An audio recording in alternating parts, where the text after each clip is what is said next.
मोदी सरकार के बजट पर कोरिया में मिलीजुली प्रतिक्रिया। बैकुंठपुर। केंद्र की मोदी सरकार के बजट को लेकर कोरिया जिले में लोगों की अलग अलग राय सामने आई है। रविवार सुबह 11 बजे चर्चा के दौरान कुछ लोगों ने इस बजट को भारत को विश्वगुरु बनाने वाला बताया, तो कुछ ने इसे पूरी तरह निराशाजनक करार दिया। कुछ ने सराहा, कुछ ने बताया पूंजीपतियों का बजट। कोरिया निवासी शैलेश शिवहरे ने कहा कि यह बजट भारत को आगे ले जाने वाला है। उन्होंने कहा कि इलेक्ट्रॉनिक वस्तुओं, गाड़ियों और कैंसर की दवाइयों में दी गई छूट से मध्यम वर्ग को राहत मिलेगी।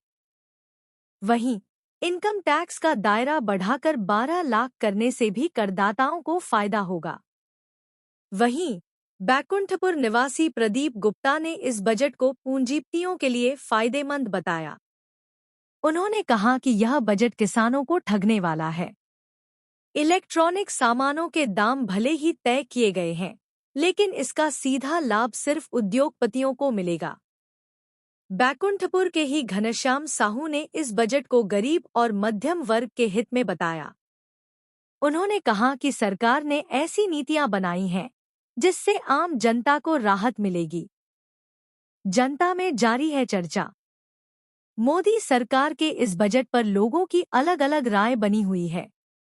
जहां कुछ लोग इसे देश की अर्थव्यवस्था को मजबूत करने वाला बता रहे हैं, वहीं कुछ इसे केवल बड़े उद्योगपतियों को फायदा पहुंचाने वाला बजट मान रहे हैं।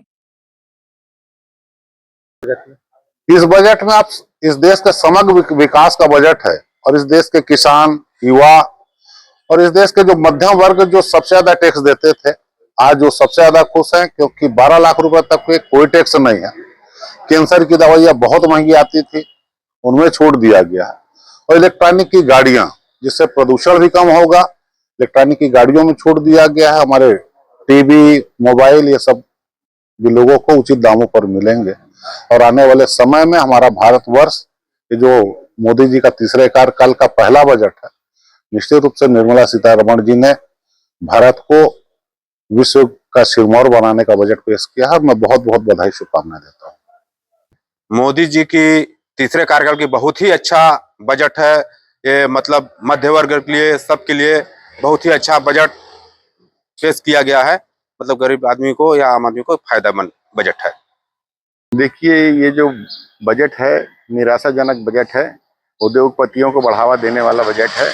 आम जनता, किसानों के हित में ये बजट नहीं है, उनको फिर से ठगा गया है। और शिक्षा, स्वास्थ्य के विषय में कोई विशेष व्यवस्था उसमें दी नहीं गई है। कुल मिलाकर ये पूंजीवादी सोच के का बजट है। इसमें आम जनता निराश हुई है।